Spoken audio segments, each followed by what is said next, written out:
Bloomberg Audio Studios. Podcasts, radio, news. You're listening to the Bloomberg Intelligence Podcast. Catch us live weekdays at 10 a.m. Eastern on Apple CarPlay and Android Auto with the Bloomberg Business app. Listen on demand wherever you get your podcasts or watch us live on YouTube. Craig Trudell joins us now, our global auto czar, because Tesla, which I'm sure Tesla will be at CES and active there and probably has been for, a decade and a half now, is expected to deliver a lackluster number of cars. But I don't know how much it matters. At a $1.5 trillion valuation, Craig, I'm guessing they could deliver no cars and it wouldn't make much of a difference. Yeah, it's been fascinating to watch because, I mean, just in keeping with this AI theme, on one hand, Tesla has had this hugely, effective run of late with, selling investors on the notion that, speaking of AI, their vehicles are going to be able to drive themselves.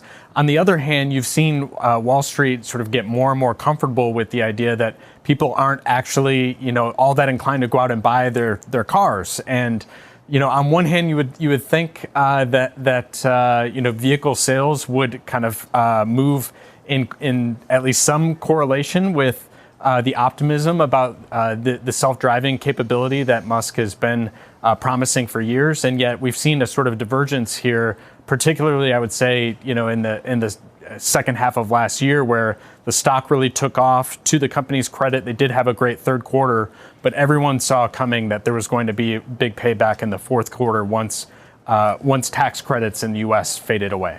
So, Craig, that's kind of where I wanted to go. I'd love to get your opinion as we finish out 2025. Where is the industry? I'm talking the Volkswagens, the General Motors, the Teslas, in this transition to EVs. Are we stalled here? Are we stalled on hybrids? Are we about to just reload and reaccelerate? Where are we here? It's really a messy picture because you do have a situation where Chinese manufacturers, by and large, are having much less of an issue selling electric vehicles than the rest of the world. You're seeing incumbents elsewhere in Europe and particularly in the U.S. Really struggle to make up lost ground. To the likes of Tesla, even as Musk has come back to them a little bit, but particularly with those Chinese companies like BYD, lately Geely as well, having quite a bit of momentum. And we've seen policymakers sort of answer to this and sort of bow to this reality just in the last few weeks, where in Europe you saw some softening of plans for 2035 to effectively phase out combustion engine vehicle sales.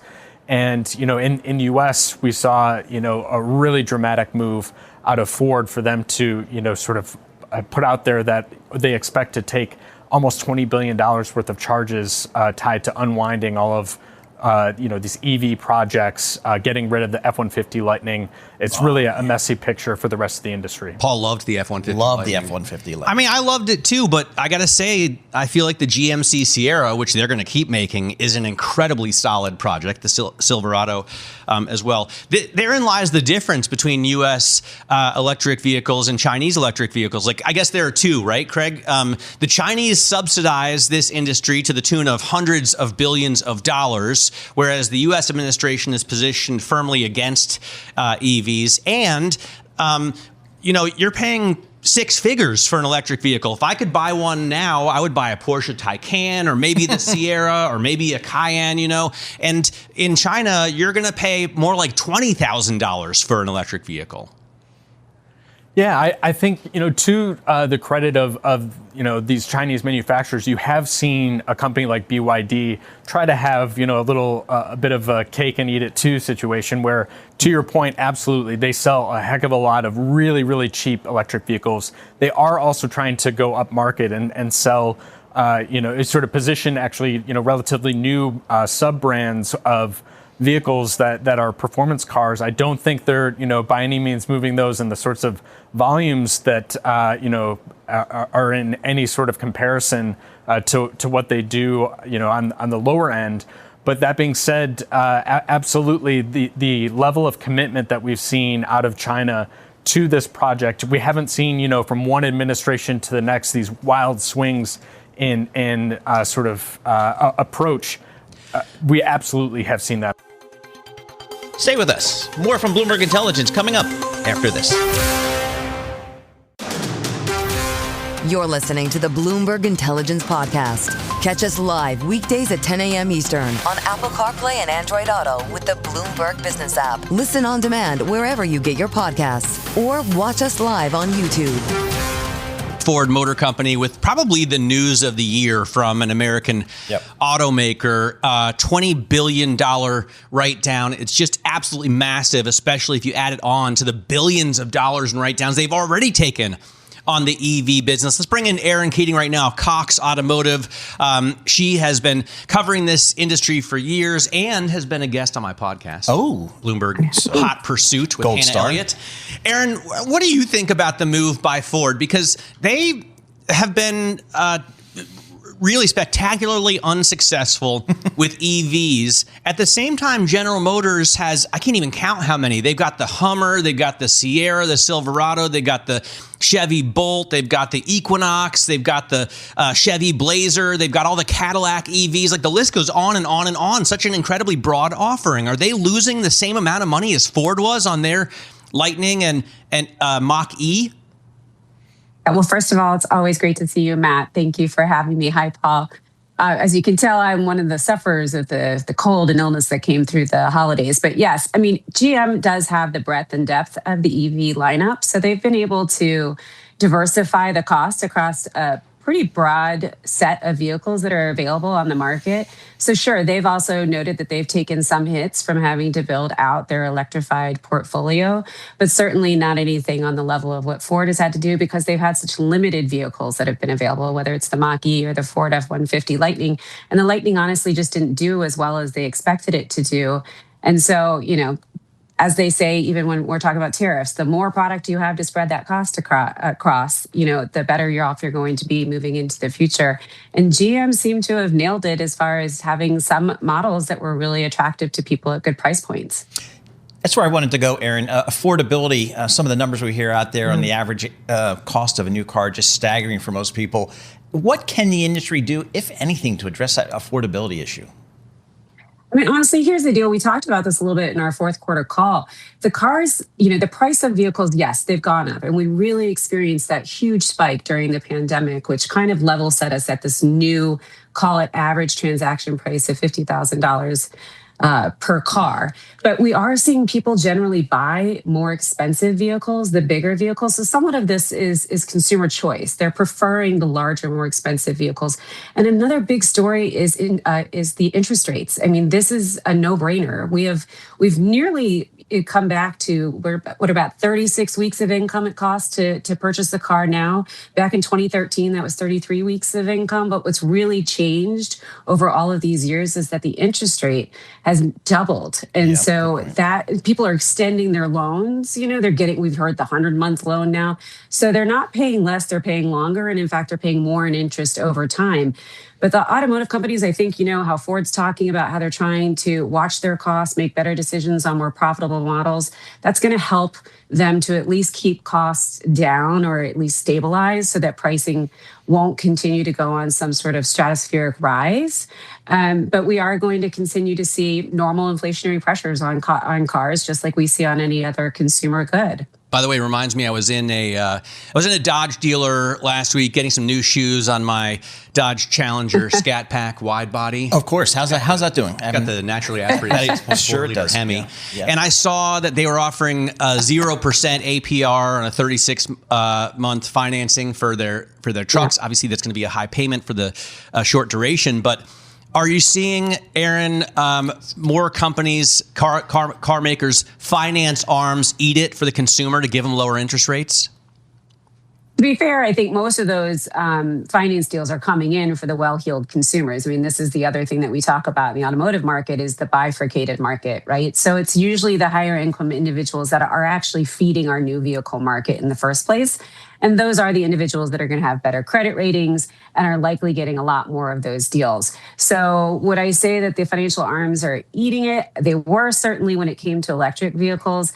I think that they're likely finding mostly well-heeled consumers that are able to take advantage of those types of deals. And we're still seeing the lower income quintile just stay out of the new vehicle market, head towards the used vehicle market as they traditionally have. And I think we're just eating into some more of those customers who may have had a chance in the past to enter that new vehicle market are just having to shop down into used vehicles. By the way, I saw there a Ram with the big Hemi that's coming back, thank goodness. Yeah. And Ford, they have this Blue Oval City, or what do they call it in Tennessee. They were going to build their next electric truck there.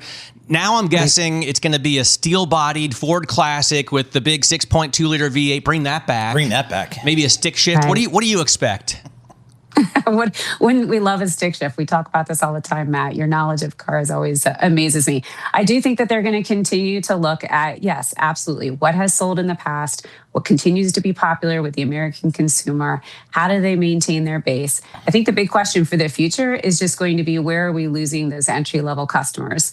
And will that be hurting us in a few years from now? It won't hurt us now. We're going to still have the consumers be able to get into the market in the cars that they like, or I should say vehicles, because we really have very few cars.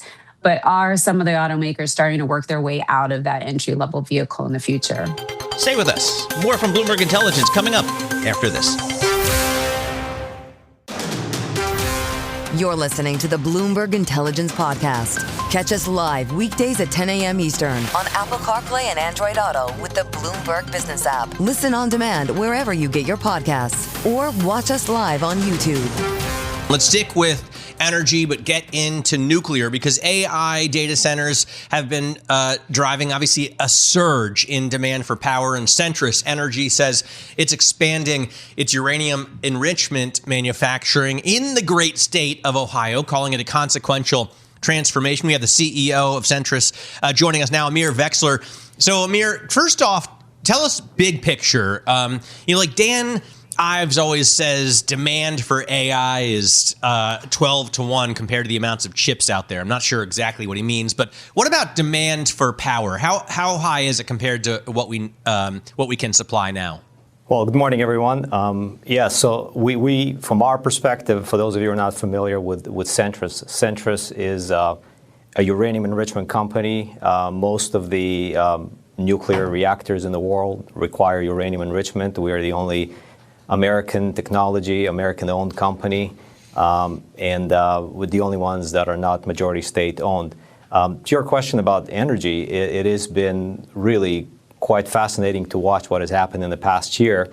The demand has been hugely associated with AI, but let's not forget the demand out there for nuclear fuel and what we're dealing with. For us, AI is just a top-up. I mean, we have a base case assumption that really majority of it does not include AI growth. We're seeing a lot of commercial nuclear growth, and we're seeing a lot of growth in national security in the United States, and a lot of demand for enrichment of uranium for that.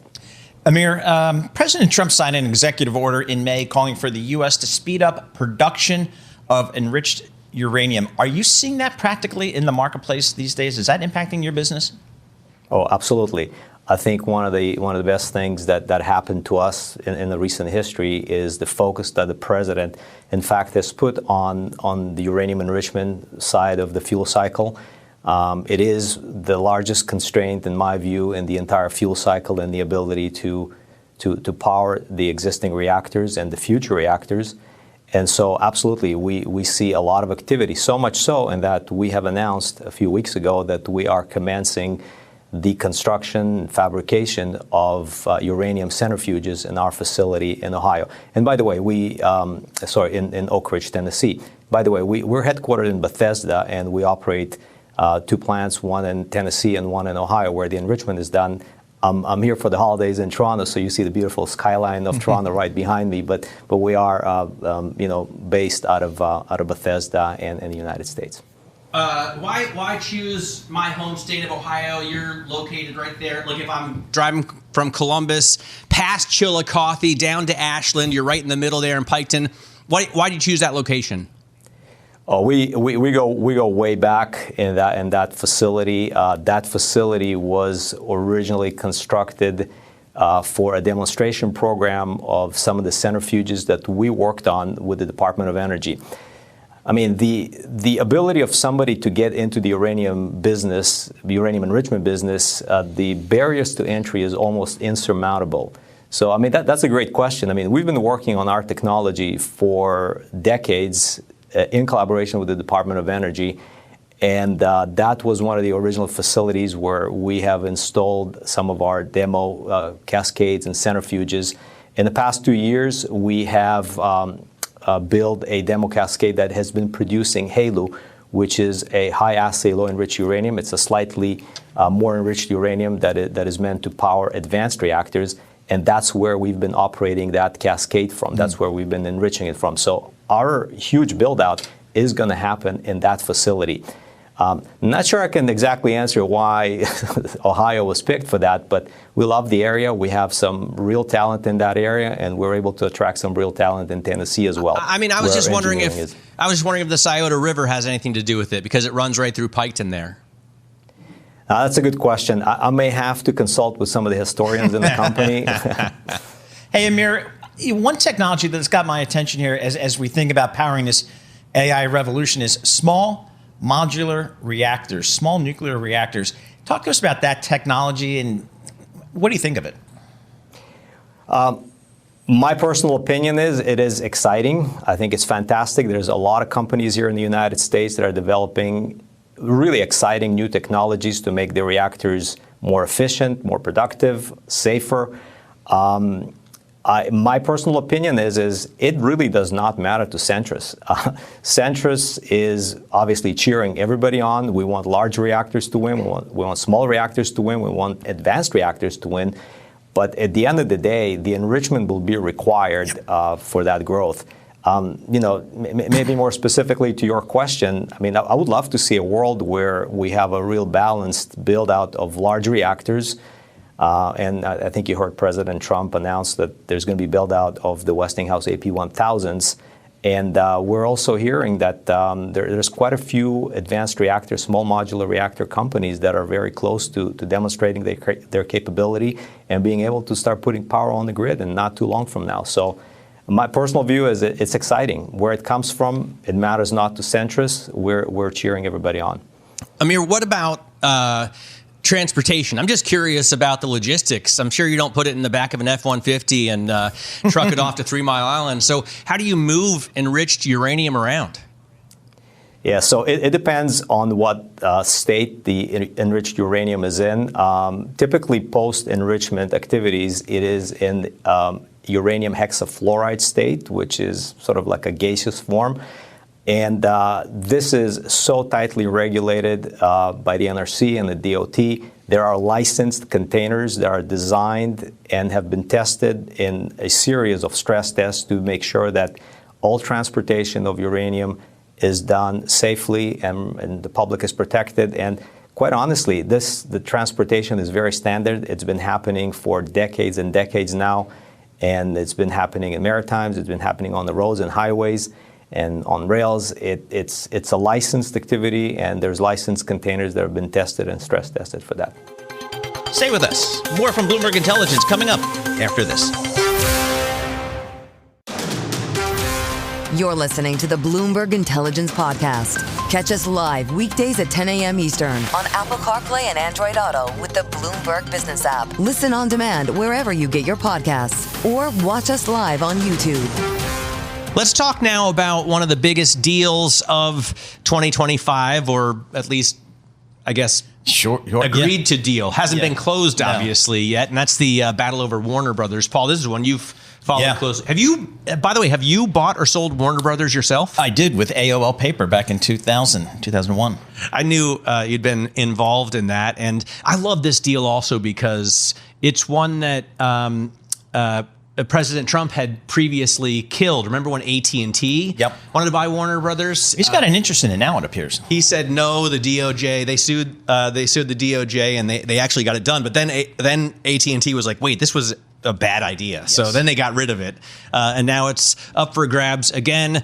Netflix, that was the agreed deal to buy Warner Brothers. Paramount, of course, in with the hostile offer. So let's talk about how this works out, how it changes the media landscape, the future of streaming, bundling, movies, etc. Paul Larbey joins us to break it down. He's the CEO of Bango. Bango is a global tech company that enables providers to reach more paying customers through global partnerships. I guess that's corporate speak. I looked on the website and I guess I could just, Paul, tell me about this. I could go to you and say, I want this, that, and the other streaming service. You bundle it for me and I just pay you. Yeah, not directly through us. I mean, in fact, we enable other brands to do that. So if you're a Verizon customer, for example, and you're getting Netflix and HBO Max together as part of a package, we're the technology that provides that. So we enable anybody who has a subscription service like Netflix or even through to AI-based services to basically resell it through a channel. And our product for that is called the digital vending machine. And so we're that technology partner that sits in the middle. So most people will be using us, but without actually having heard of who we are. Paul, what do people like yourselves in the industry, in the media industry, in the streaming business? How are you guys viewing this Warner Brothers potential deal going on out there? Yeah, I think it's really interesting. I think certainly the streaming landscape, potentially this brings together the first and the fourth largest sort of streaming services. And that can sound quite dominating. But actually, if you look at the number of streaming services we have, it actually potentially solves a customer demand. Something like 30% of people have 4 or more different video streaming services. And if you watch sports, then you probably have 5 or 6 because those tend to be more spread across different services. And all our Bango data shows that customers are crying out for simplification and consolidation. And that's sort of what we've been doing. So in some ways, bringing these two together makes a lot of sense for a consumer perspective. I think it needs to sort of be put in perspective, right? We're bringing these two together. The question is sort of what follows after that? Because I think the last thing we want to do is recreate, and if that what Netflix disrupted, which was that big cable TV package. So you don't want to end up with one streaming services that is so expensive. It just looks like the cable packages used to look like sort of 5 or 10 years ago.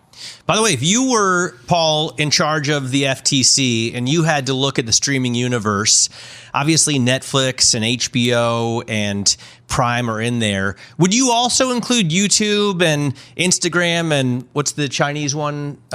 TikTok? Yeah. Would you include all those as well? Yeah, for sure. And I think the media landscape is traditionally evolving. And we've talked about things like the death of sort of live TV for some time now. And live TV has really become now to a point where it's sort of news, big social events where maybe there's a voting element, something like, the Oscars or the Golden Globe Awards or sport. And really, sort of really live TV sort of relegated down to those. And the people that really will survive in this media landscape are the people that embrace these sort of changes. And likewise, we've seen the evolution of sort of short form content that can sit alongside some of the more well-produced, longer form sort of content. So the companies that are going to survive in this really are all sort of coming together, and it's really the innovative ones that adopt the live events that make sense, the short form content, alongside the more traditional video entertainment content that are basically the companies that will ultimately survive and be successful. And I think that's where Netflix have shown sort of great innovation in sort of bringing all these different elements together. Do you worry, Paul, about movie theaters all going broke because everything gets streamed and kids just consume content on their tiny little screens in their bedrooms with the door double locked so mom and dad don't come in? I mean, what about the big screen? Yeah, no, I think that's an interesting thing. And Netflix historically have gone for sort of more niche or limited cinema releases to get sort of prestige or to qualify for sort of awards. I know they've committed to extending and not taking all of the new content should the acquisition be successful directly to streaming and still preserving those theatrical releases. But I think actually the theatrical industry has to sort of reinvent itself. It has to create more of an experience, not just be about seeing something on a slightly bigger screen in a slightly different seat. It needs to reinvent itself and create that experience. And I think if it does that, there'll always be a place for it, right? It's much more of a social element. And so I think it's a case of just adjusting the experience. Paul, let's talk about big time sports. I'm talking NFL sports. I'm talking English Premier League, the stuff that really moves the needle. Is that programming in size going to move to streamers? Yeah, I think what we've seen is ultimately it's become fragmented. So it's becoming more and more different places, right? And I think that's a challenge for the consumer. And there's a question of, if you're a massive fan, how many of these sporting services are you willing to sign up for to see the complete season? And I think we'll get to a point pretty soon we're sort of a breaking point. And certainly our research has shown that if you're a sports fan, you probably have an extra 2 or 3 different subscription services purely to get your entire sports, whether that be NFL or whether that be soccer, so you can see the full element. So I think it actually will for sure evolve to the streaming. The streaming players will be involved. I think that then becomes a question of how many players are really sustainable. How many people can you divide a single season between before customers just get turned off? Yeah, I would think sports fans are just unhappy people right now. Because you know what? When we were kids, Paul, you could watch all of the greatest sports on your free over-the-air broadcast television, and now it's just impossible. No, so it's that's why if you're Paramount, this is a have-to-do deal. If it's Netflix, it's a nice to do deal, but if you're Paramount, you got to own Warner Bros. What does David Zaslav do here, Paul? I mean, goes to the bank. This is a guy who, when he changed HBO's name to Max, he looked like a chump, but right now he looks like an absolute hero. Yeah, that was one of those brands that sort of came and went, wasn't it? Right, we're back to where we started. But I think there's a great library of content there, and I think having a distribution partner like Netflix who can take that content and those brands to market, I think is a really, really powerful combination. It sort of creates a sort of question of what's left with the cable assets that are left, and what's the value that's placed on those. But I think it's a great outlet for some great brands that we all know and love. This is the Bloomberg Intelligence Podcast, available on Apple, Spotify, and anywhere else you get your podcasts. Listen live each weekday, 10 a.m. to noon Eastern on Bloomberg.com, the iHeartRadio app, TuneIn, and the Bloomberg Business app. You can also watch us live every weekday on YouTube and always on the Bloomberg Terminal.